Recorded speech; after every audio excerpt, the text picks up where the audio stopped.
I want to start by saying the obvious, of course, that Syriza's electoral victory is also a huge victory for the workers' movement of the last 6 years in Greece. It meant a huge turn to the left. The combined vote for all the left parties is at about 42.5% nationally. This is plainly speaking historic, and an expression of the 32 or so general strikes and movements of the squares. These movements are responsible for the collapse of social democracy in Greece and for the weakening of the increasingly far-right conservative New Democracy Party, which lost also severely in this election. Unfortunately, this has also come with the fascist Golden Dawn party coming in third electorally. And I'm going to be speaking about this further down the line a little bit more. This polarization in the political field in Greece is the result of the economic crisis, like people said, of the scope of the 1930s, except a little worse, actually.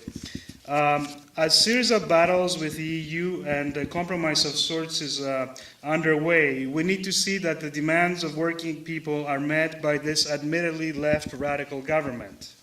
I think the last time some political party like Syriza was in power was Chile in the early 70s. This is an exciting time with openings for social justice, but also with real dangers related to the rise of fascism in Greece, but not only just Greece, but also the Front National in France.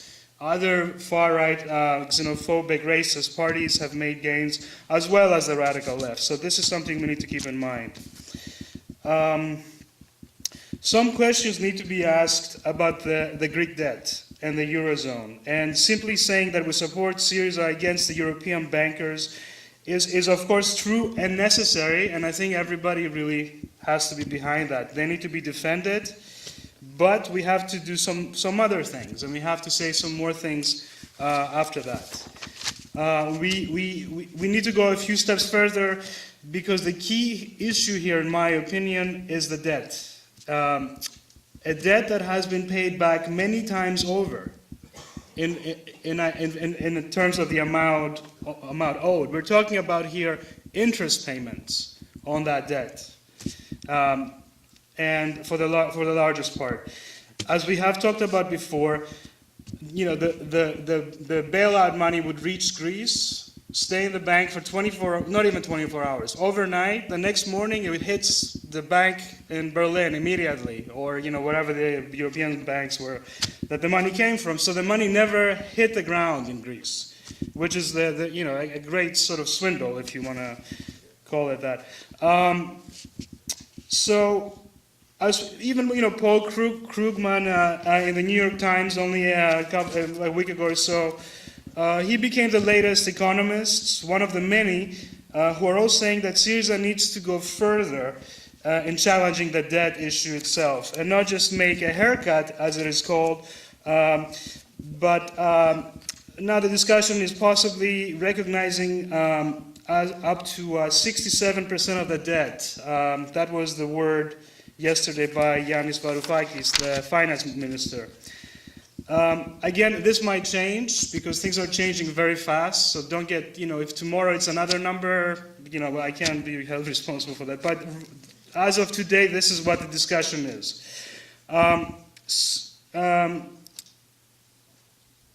Okay, so, sorry, I just lost my, there's all the next, okay, so I think the problem here, why is this discussion about the debt so compromised in Andarsia's opinion? I think because the starting point of the negotiations exclude the Grexit. That you go into a negotiation with this wild card in your hand. You don't say, no matter what, we'll stay in the euro. You put that on the table. So I think this is one of the weaknesses that the Syriza delegation... People don't know what the Grexit is. Oh, sorry, Grexit is leaving the euro and going back to the drachma, the Greek currency. So yes, that is one of the weaknesses here. So now the ECB basically is threatening the Greek banking system with collapse. and I think this is kind of the issue here. So when Varoufakis told the Troika that he would not negotiate with them, only days later after saying that, he told the Financial Times that debt write-off would not be sought by him and Greece. And in his own words, he said, even if this meant Syriza would not fulfill all the public spending promises on which it was elected.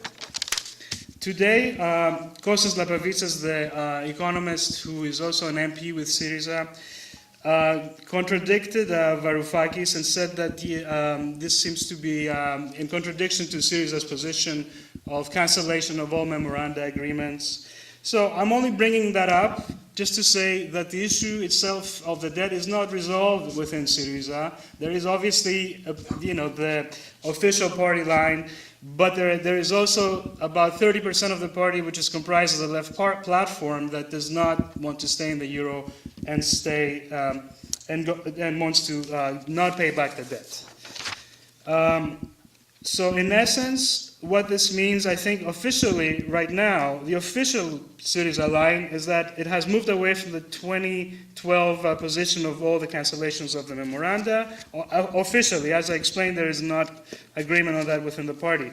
We're now talking about a continued form of memoranda, some kind of new, maybe less austerity, but still austerity, to a lesser extent.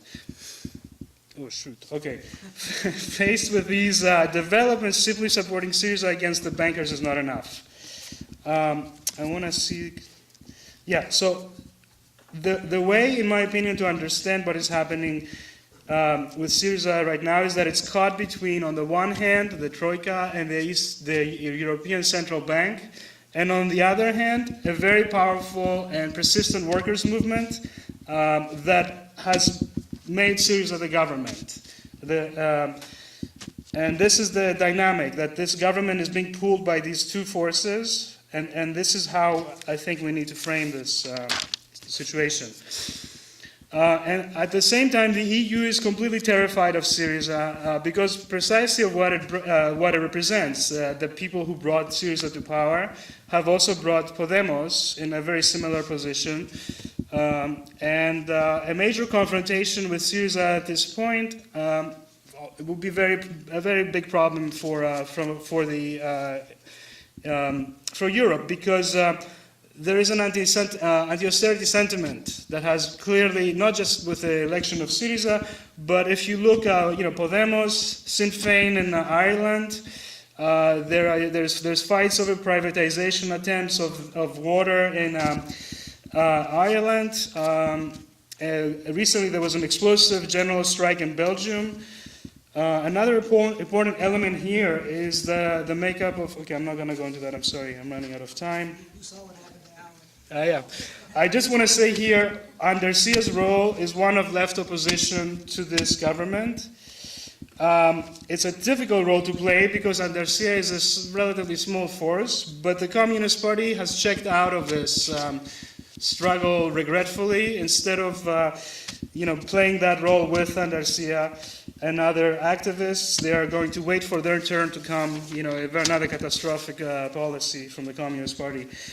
What does it mean, left opposition to Syriza? It means to strengthen the struggles and the need to bring people back out into the streets again and demand that Syriza not betray its pre-election promises. So, for example, people need to start fighting to rehire all the fired workers since the memoranda began on pre-memoranda wages, to stop the debt, to keep the money in the country, to put it back into the economy, to jumpstart the economy. Now, these reforms, as Alan also said, are not radical or revolutionary reforms. They only appear like that because the Eurozone is so harshly against Greece at this moment. And the question of a left radical party in government,